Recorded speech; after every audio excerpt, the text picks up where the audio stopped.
Et à présent, mesdames et messieurs, nous passons à notre débat principal d'aujourd'hui. Les stations balnéaires égyptiennes accueillent des touristes des quatre coins du monde pendant les fêtes actuelles. Et pour aborder ce sujet, nous avons le plaisir d'accueillir au bout du fil M. Simon Sayer, qui est guide touristique et expert en tourisme.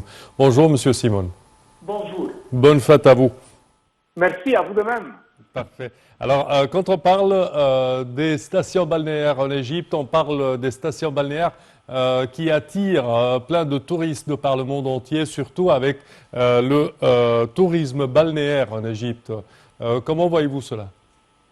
Alors, l'Égypte, elle en possède des plages parmi les plus belles du monde entier.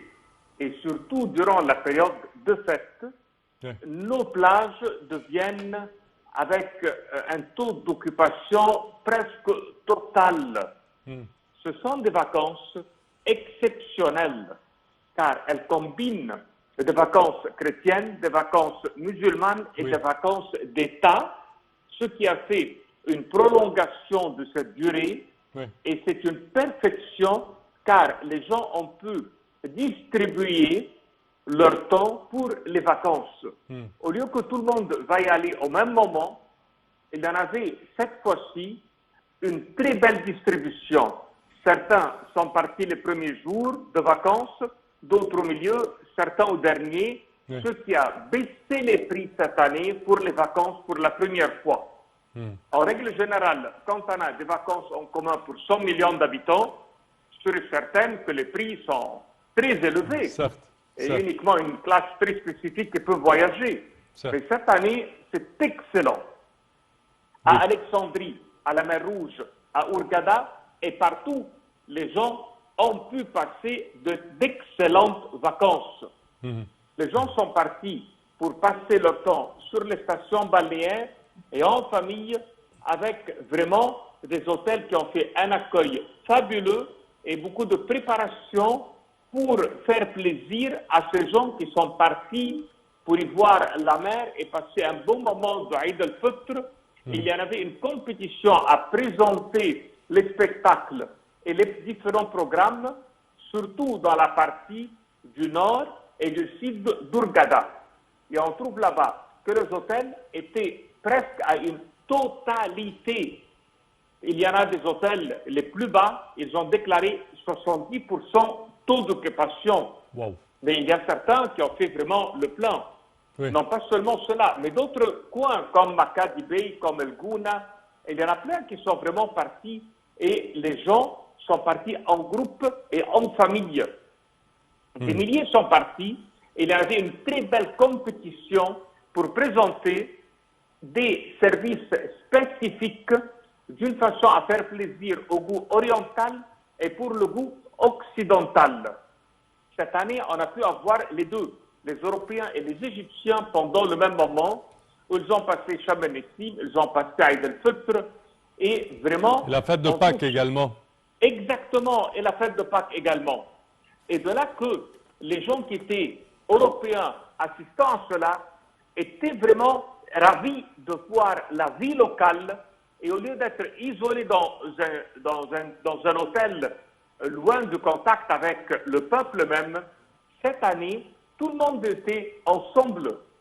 C'est une histoire vraiment exceptionnelle pour nous cette année. Alors, le Eid al-Fitr, il a pu combiner aussi bien la prière, l'aumône, les vacances. Les plus belles choses ont eu lieu. Vous savez, dans les hôtels, il y a eu beaucoup de choses qui correspondent à ce mois-ci. Comme par exemple, il y en avait les coutumes locales en application. Les gens ont pu passer un temps arabe dans les hôtels. Il y en avait tous les outils de prière, les places, les grandes mosquées. Et les gens, ils faisaient, on peut dire, les danses, et ils faisaient les prières, ils récitaient les hymnes. Et il y a eu des organisations pour des festivals populaires locaux, les lampes qui ont été suspendues pour la décoration, les danses comme le Darwish Tourneur, les tambours qui sonnaient, le cas qui était distribué, les sacrifices qui ont été pour les gens qui n'ont pas les moyens, un rassemblement vraiment avec des vacances et des voyages et des échanges en cadeaux avec les robes traditionnelles et on peut dire, toute la beauté qui s'est exprimée, on a pu célébrer des fêtes exceptionnelles et magnifiques, donc je pense on y parlera pour un moment assez long. Il y en a eu cette année pendant Eid al-Fitr de très belles réunions de famille. Il y en a eu aussi bien de la dégustation pour la cuisine locale, plein de plats égyptiens qui ont été exposés, beaucoup de produits qui ont été liés à Eid al-Fitr. Comme on a bien dit, nos biscuits qui sont toujours bien sûr fourrés avec le noix, avec le loukoum et avec les dates égyptiennes. De très belles réceptions qui ont eu lieu et une grande compétition durant le jeûne et après le jeûne aussi bien. La célébration, elle a marqué le sommet du mois de Ramadan qui était un mois sacré de jeûne et la célébration après ces 29 ou 30 jours de jeûne depuis le coucher du soleil jusqu'à l'aube était, on peut dire, bien remarquable. Il y a eu beaucoup de variations cette année et beaucoup dans la célébration et on peut dire c'était avec les prières et avec les réunions, une tradition de vêtements exposés. Cette année spécifiquement, c'était riche en couleurs. On peut dire que tous les éléments de la célébration étaient réunis et c'est on peut dire, un remerciement cette année pour cet événement. Et moi, je l'appelle cette année une fête bénie, car c'était vraiment la bonne réponse pour un peuple qui en avait besoin de passer un moment dans une compagnie pleine et riche d'amour. Alors, cette année, on souhaite aussi bien que pour le grand Béram et pour la grande fête, qu'on peut arriver à atteindre un niveau comme celui-là. Alors, les vacances d'Eid al-Fitr cette année à Alexandrie étaient très attirantes. Et à Alexandrie, ils ont ouvert tous les sites archéologiques, tous les musées, la bibliothèque d'Alexandrie. Il y en a eu, on peut dire, 64 plages à Alexandrie qui ont été ouvertes avec une grande présence pour les employés, pour faire le nettoyage, pour faire la préparation à l'accueil. Et il y en a eu spécifiquement à la bibliothèque d'Alexandrie un grand programme pour les visiteurs, pour leur présenter la bibliothèque de l'intérieur et toutes ces salles et tous ces projets digitaux, aussi bien la librairie qui a été réalisée pour les enfants, le musée de manuscrits, les différentes expositions, le musée de Sadat, le panorama. C'est splendide quand même. Est-ce que, Monsieur Simon, est-ce qu'on peut dire qu'à présent, le goût de l'Égyptien pour le tourisme a un tout petit peu changé ces dernières années? Est-ce qu'il commence à avoir, par exemple, le tourisme balnéaire, mais également le tourisme culturel avec? Oui, le tourisme culturel prend place, exactement, et c'est étonnant.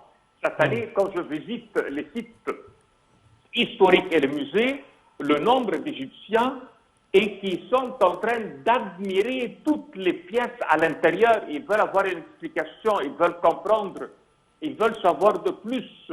Dans le temps, c'était juste une promenade, juste un passage pour voir un musée ou pour se dire on a passé par les pyramides. Mais cette année, je vois que les gens veulent comprendre, ils sont très intéressés et ils regrettent qu'ils ne savent pas beaucoup à ce propos. Je pense que maintenant, il est temps de donner plus d'explications à l'histoire de l'Égypte ancienne, que ce soit les monuments ou les sites archéologiques approfondis. Certes, Monsieur Simon Sayer, malheureusement notre temps arrive à bout. C'était vraiment un plaisir de vous recevoir avec nous dans Bonjour l'Égypte. Je tiens à vous remercier, à vous souhaiter joyeuses fêtes à vous et à votre famille. Chers téléspectateurs, malheureusement notre temps arrive à bout. Au terme de cette édition, je tiens de la part de toute notre équipe de vous souhaiter de passer toujours les moments les plus agréables avec Nile TV International. Au revoir.